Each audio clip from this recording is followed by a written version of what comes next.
This was brought to you by Franklin County Internet Gaming Society on YouTube and Facebook.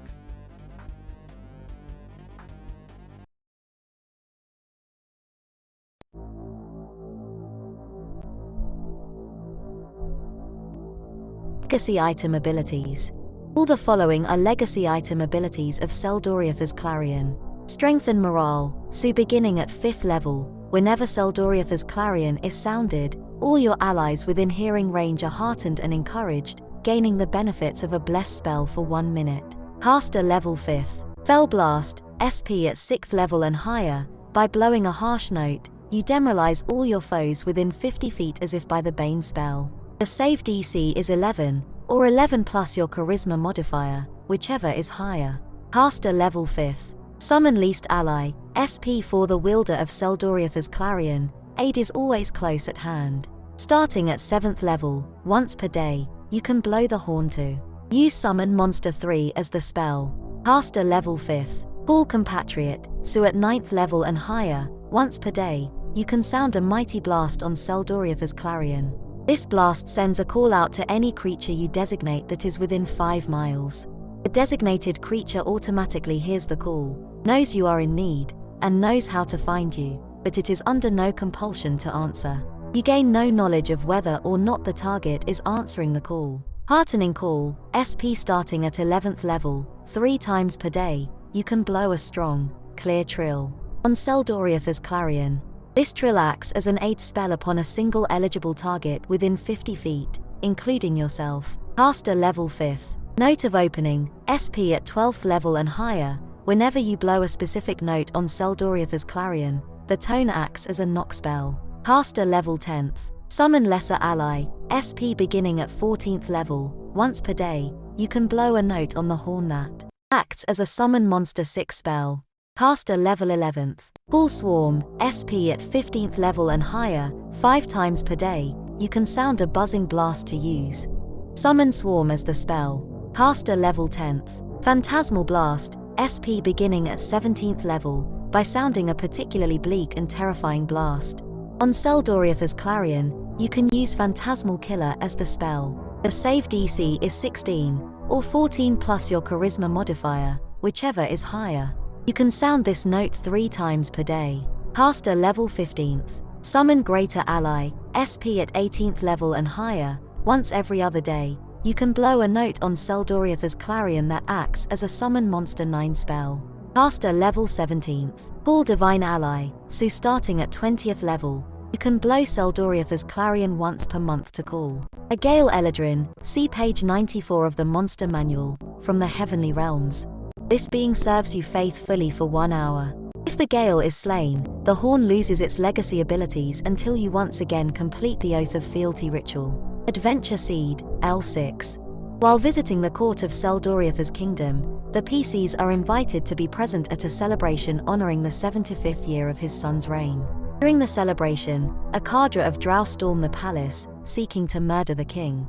6 first-level drow warriors led by a swashbuckler named Zephyros make up this band, and they strike from 2 directions at once.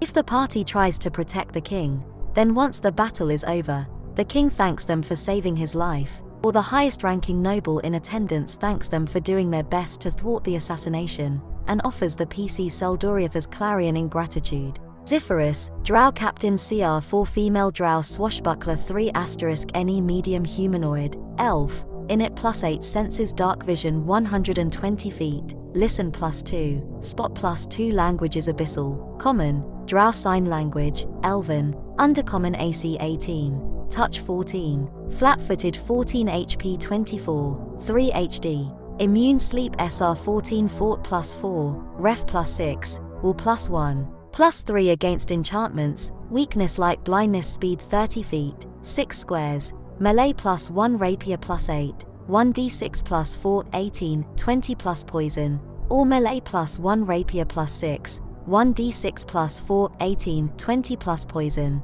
and MWK Short Sword +6, 1d6 +2 19, 20 plus Poison, with 2 weapon fighting or ranged hand crossbow +7, 1d4 19, 20 plus Poison, base ATK +3, GRP +4 ATK options Drow Poison, DC 13. Unconsciousness 1 minute, unconsciousness 2d4 hours. Special actions: insightful strike, combat gear 2 potions of cure light wounds, potion of Fox's cunning, spell-like abilities. CL third 1 a day, dancing lights, darkness, fairy fire abilities. Street 12, Dex 18, Con 12, Int 15, Wis 10, CHA 10.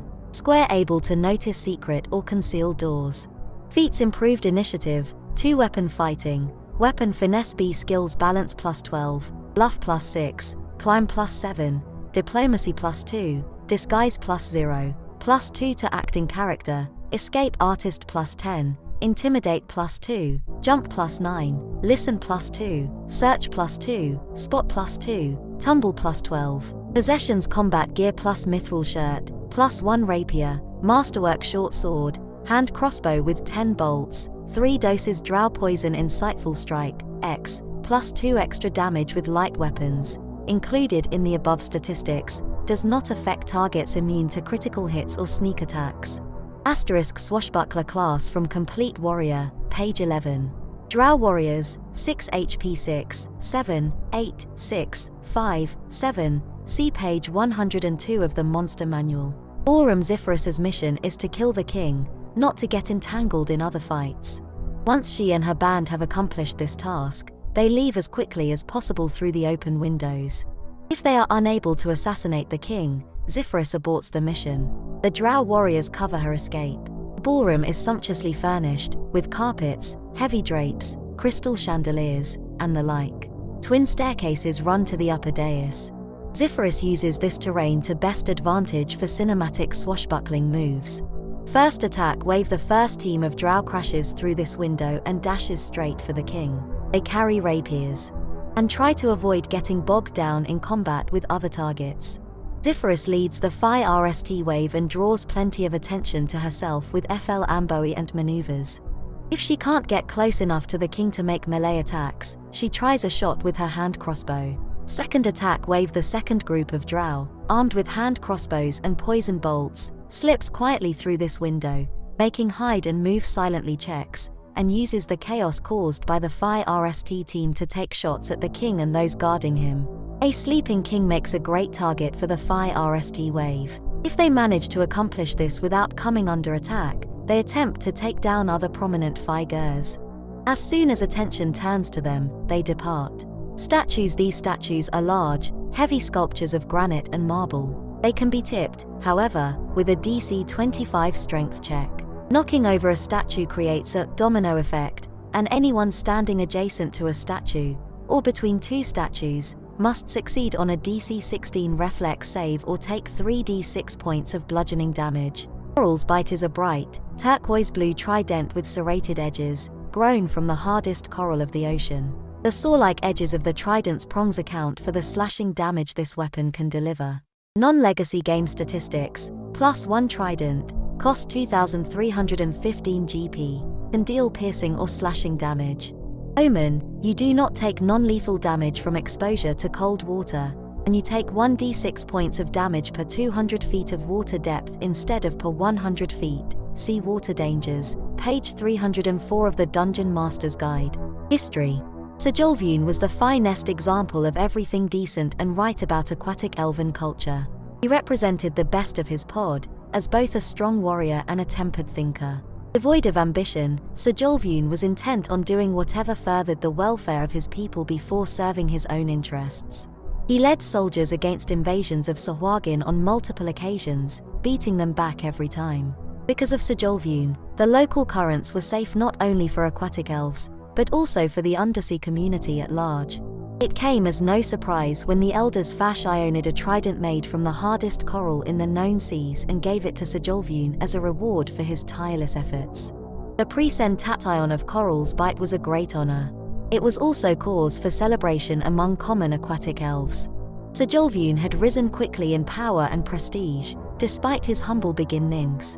BC 15, it was often said that Sejolvune came a long way in a short time, evolving quickly from a sullen introvert who lived in self-exile to a singular hero. Even the weapon he wielded acknowledged his status, protecting him in battle with an exoskeleton of coral. Sejolvun attributed his change of heart to the loneliness of his previous existence. He found greater fulfillment in being with his kin, rather than being apart from them. Many remarked that all Sejolvun had failed to do for the good of his people was take a wife, ensuring his bloodline would continue. Many women were certainly willing, but Sejolvun always dodged the subject by making himself busy with work. He didn't avoid the issue because he wasn't fond of children, he thought they were wonderful. He didn't avoid the matter because he wasn't attracted to aquatic elf women. He found them extremely fetching. In fact, there was no part of aquatic elven culture that Sejolvun didn't love more than his own, because Sejolvun was not an aquatic elf. He was a doppelganger whose real name was Ildashern. DC 20, hero of the pod. Long ago, Ildashern had taken the form of a Quitoa to travel underwater, not realizing they were a species reviled by other aquatic beings. The Phi-RST aquatic elf Ildashern met-attacked him on sight, compelling him to defend himself with lethal force. As the elf died, Ildashern frantically read his mind and realized the misunderstanding. Ildashern also learned the elf's name. It was Sejolvun. Feeling guilty, the doppelganger studied the elf's life from his underwater home, adopted Sejolvun's identity, and returned to the aquatic elves. Ildashern did everything in his power to amend the mistake he had made. In so doing, however, he fell in love with the aquatic elves and became their hero. Even his legendary weapon had embraced him completely. When Illinois Dashern could no longer politely avoid the topic of marriage, he announced that he would be leaving to fulfill a personal quest, promising to take a wife upon his return. Privately, Ildashern had no intention of returning.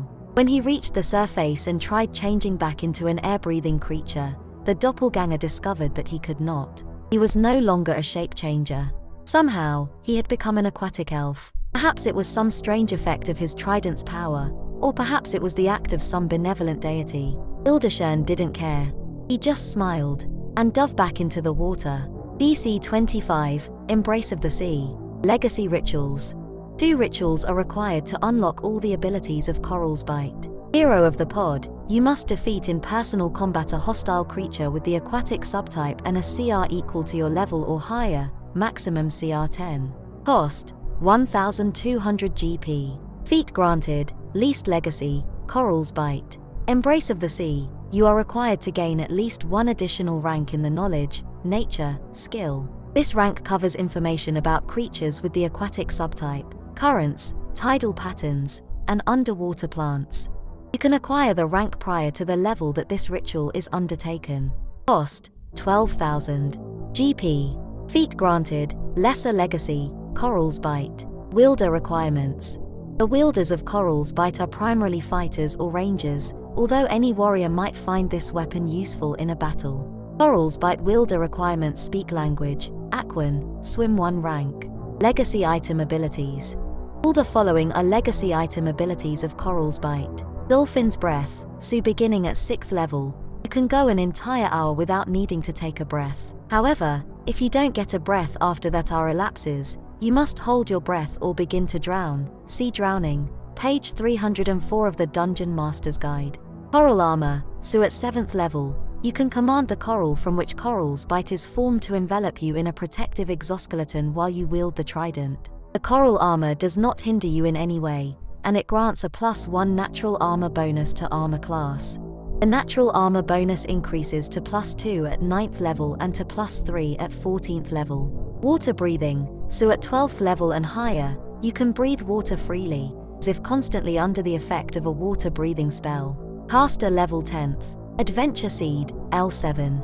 Coral's Bite has long been of great significance to the aquatic elves, with the weapon passing to the greatest warrior of each generation. The Sahuagin, enduring enemies of the aquatic elves, have long feared Coral's Bite. To acquire the weapon for her people, a Malenti, a Sahuagin mutant that perfectly resembles an aquatic elf, infiltrated an aquatic elf community and assassinated the most recent wielder of Coral's Bite. The Malenti delivered Coral's Bite to Neculus, a Sahuagin champion. If the PCs commit to recovering the weapon, they have to venture into hostile territory and assault Neculus's personal outpost. There, after defeating the Sahuagin fighter and his 3 companions, the PCs can claim Coral's Bite. Neculus CR6 male Sahuagin fighter 3 LE medium monstrous humanoid, aquatic, in it +2, senses blind sense 30 feet, underwater only, dark vision 60 feet, listen +7, +11 underwater, spot +7, +11 underwater, languages Aquan, Elven, Sahuagin, speak with sharks. AC 20, touch 12, flat-footed 18 HP 45, 5 HD, diehard fort +6, ref +6, all +6 weaknesses freshwater sensitivity, light blindness, water dependent. Speed 30 feet, 6 squares, swim 60 feet melee corals bite +12, 1d8 +9, and bite +8, 1d4 +2, or melee 2 talons +10, 1d4 +5, and bite +8, 1d4 +2, or ranged MWK heavy crossbow +8, 1d10, 19, 20, base ATK +5, GRP +10 ATK options improved Sunder. Power attack special actions blood frenzy 1 a day, rake 1d4 +2 combat gear 2 potions of cure moderate wounds. Abilities street 20, dex 15 con 16, int 14, whiz 14, CHA 6 square speak with sharks feats die hard, endurance, least legacy, corals bite, B, improved Sunder B, multi-attack B, power attack B skills handle animal +6, +10 with sharks, hide +6, +10 when underwater, intimidate +6, listen +7, +11 underwater, profession, hunter, +2, +6 within 50 miles of home, ride +4, spot +7, +11 underwater, survival +2, +6 within 50 miles of home, swim +14 possessions combat gear plus masterwork studded. Leather, corals bite, masterwork heavy crossbow with 20 bolts. Speak with sharks, X, Neculus can communicate telepathically with sharks up to 150 feet away. The communication is limited to fairly simple concepts such as food, danger, and enemy. Neculus can use the handle animal skill to befriend and train sharks. Freshwater sensitivity, X, a Sahuagin fully immersed in fresh water must succeed on a DC 15 fortitude save or become fatigued. Even on a success, it must repeat the save attempt every 10 minutes it remains in fresh water. Water-dependent Neculus can survive out of the water for 8 hours. After that, refer to the drowning rules on page 304 of the Dungeon Master's Guide. Light blindness, X, abrupt exposure to bright light, such as sunlight or a daylight spell, blinds Neculus for 1 round. On subsequent rounds, he is dazzled while operating in bright light. Rake, X, attack bonus +7, damage 1d4 +2.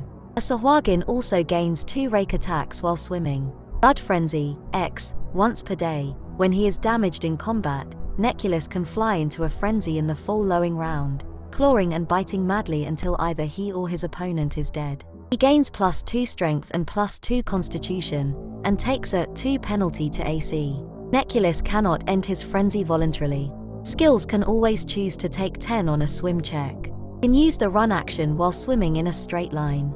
Sahuagin, 3 HP 13, 10, 12, see page 217 of the Monster Manual. Sahuagin Outpost. The Sahuagin Outpost is an underwater tower carved out of an ocean shelf. It has 4 levels. A circular opening in the middle of each level allows the Sahuagin to swim between floors. Top floor, this is a lookout post. Its walls are pieced by arrow slits. 2 Sahuagin are on guard here. When intruders approach, one alerts the remaining Sahuagin while the other snipes at the enemy. Middle floor, this floor contains sleeping areas, consisting of beds of seaweed. Sahuagin who are not on guard, including Neculus, usually rest here. Bottom floor, this level contains the armory, as well as a mechanism for sealing the tower entrances when under attack. As a counterweight rises, 4 gates drop down to seal off the 4 entrances to the sublevel. Murder holes in the floor allow defending Sahuagin to fire on intruders. The central opening can be covered with a sliding panel. Sublevel 4 tunnels dug from the ocean shelf lead into this chamber. Corals bite in Eberron. The Sahuagin of the Thunder Sea and the Straits of Shargan control passage through those dangerous waters. Although some tribes are ferocious and can't be reasoned with, many adopt a pragmatic attitude towards seafaring peoples and operate guide services. Through Malenti go-betweens, these Sahuagin negotiate trade deals with other races, even aquatic elves. In such a setting, Coral's bite is not necessarily an object of fear to Sahuagin. In fact, nothing prevents a Sahuagin from wielding the trident in any setting, although its monstrous humanoid bane ability is dangerous to the Faisha people. It might even be the signature weapon of a great Sahuagin hero instead of an aquatic elf. To customize Coral's bite, its bane ability might instead target animals, such as horrid orca, or magical beasts, such as Endish squid. On the other hand, many Sahuagin revere the dark god known as the Devourer, lord of the violent forces of nature. They take their worship to literal extremes, believing that greater power comes from killing and consuming intelligent enemies. The Devourer's favored weapon is the trident, and his Sahuagin worshippers are intolerant of a non-Sahuagin unlocking the power of such a mighty weapon. The character who wields Coral's bite might find herself under repeated attack by religious zealots who want not only to take the trident but also to devour her in punishment for her audacity. Coral's bite in Faerun, a signature item of the aquatic elves who inhabit Faerunian seas, is the Trident of Serenity. This item is detailed in Races of Faerun, page 172. This +1 trident also has the ability to suppress rage and fear-based effects within 15 feet, including Sahuagin Blood Frenzy. To customize Coral's bite for an aquatic Forgotten Realms campaign, you can replace its water-breathing legacy ability with a new ability called Serenity that reproduces the effect of the Trident of Serenity. Alternatively, slow the Coral armor progression or give it no special abilities relating to underwater breathing. This version of the weapon is obviously best suited to aquatic elves rather than air breathers. Coral's bite could also be a weapon of the Tritons who inhabit the hidden city at the bottom of the Bay of Dancing Dolphins off the coast of Dambreth. See the Shining South supplement, page 96. They protect their city with illusion magic to keep it from being found by surface dwellers, and their allies the dolphins keep it safe from underwater attack. Should the Sahuagin of the Bay mount a more organized assault, a champion of the Tritons might take up the legacy weapon. This was brought to you by Franklin County Internet Gaming Society on YouTube and Facebook, Roger Hansen on Patreon, and Gaming with Infamous on Discord. Thanks for stopping by. Listen to our podcast on any of these platforms: Anchor, Breaker, Overcast, Pocket Casts, Radio Public, Spotify. Support us on Patreon, and check us out on Discord. All the links can be found in the video description below. We thank you for your participation. If you enjoyed, please like, subscribe, share, make comments. We love feedback.